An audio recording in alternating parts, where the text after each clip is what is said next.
परिवर्तनी एकादशी के दिन सुने यह व्रत कथा, मिलेगा हजारों अश्वमेघ यज्ञ का फल।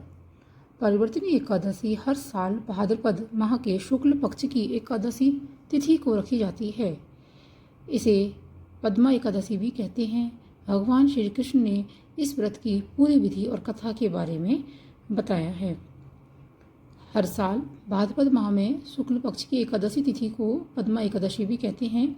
एकादशी व्रत में वामन देव की पूजा की जाती है, इस वजह से इसे वामन एकादशी भी कहते हैं। जो लोग परिवर्तनी एकादशी का व्रत रखते हैं वे भगवान विष्णु की पूजा करते हैं। वामन स्वरूप की पूजा करने से मोक्ष प्राप्त होता है।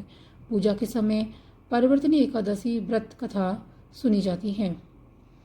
एक बार युधिष्ठिर ने भगवान श्री कृष्ण से भाद्रपद शुक्ल एकादशी व्रत के महत्व और पूजा विधि के बारे में विस्तार से बताने को कहा। तब भगवान श्री कृष्ण ने इस व्रत की पूरी विधि और कथा के बारे में बताया। भगवान श्री कृष्ण ने युधिष्ठिर से कहा, जो भी व्यक्ति परिवर्तनी एकादशी के दिन उनके वामन स्वरूप की पूजा करता है उसे तीनों लोकों की पूजा करने का फल मिलता है। इस व्रत की कथा त्रेता युग की है। उस समय बलि नामक राजा भगवान विष्णु का परम भक्त था। उसने अपने बल से तीनों लोकों को जीत लिया था। उसने इंद्र समेत सभी देवों को भी जीत लिया। तब इंद्र समेत सभी देव भगवान विष्णु की पूजा करने लगे और बलि से मुक्ति की प्रार्थना करने लगे। तब भगवान विष्णु ने अपना वामन अवतार धारण किया और बलि के पास 3 पग भूमि दान में मांगने पहुंच गए। बलि वामन देव को पहचान नहीं सका। उसने 3 पग भूमि देने का वचन दिया। तब भगवान ने अपना रूप विस्तार किया और एक पग में पृथ्वी, दूसरे पग में स्वर्ग लोक पूरे हो गए। वामन देव ने बलि से पूछा कि तीसरा पग कहाँ रखें, तो उसने अपना सिर आगे बढ़ा दिया। वामन देव ने जैसे ही तीसरा पग उसके सिर पर रखा तो वह पाताल लोक चला गया।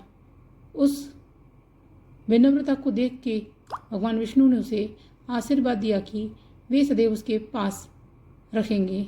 बलि के कहने पर भाद्रपद शुक्ल एकादशी को भगवान विष्णु की मूर्ति बलि के आश्रम पर स्थापित की गई। दूसरी ओर क्षीर सागर में शेषनाग की पीठ पर स्थापित की गई। इस दिन भगवान विष्णु अपना करवट बदलते हैं, इसलिए इसे परिवर्तनी एकादशी कहते हैं। इस दिन व्रत और पूजा करने से स्वर्गलोक के स्थान मिलता है, पाप मिट जाते हैं। जो व्रत कथा को सुनता है उसे हजारों अश्वमेघ यज्ञ के समान फल प्राप्त होता है।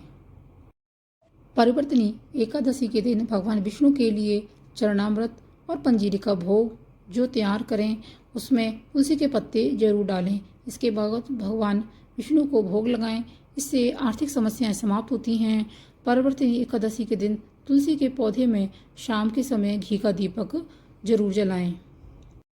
परिवर्तनी एकादशी के दिन ये कार्य बिल्कुल भी ना करें। खान पान में पान खाना, चोरी करना, हिंसा करना, क्रोध करना और छल कपट आदि चीज़ों से दूर रहना चाहिए। जानकारी पसंद आई है तो चैनल को सब्सक्राइब अवश्य कर लीजिएगा। वीडियो को लाइक, शेयर, कमेंट करना ना भूलिएगा। मिलते हैं अगले वीडियो में। धन्यवाद।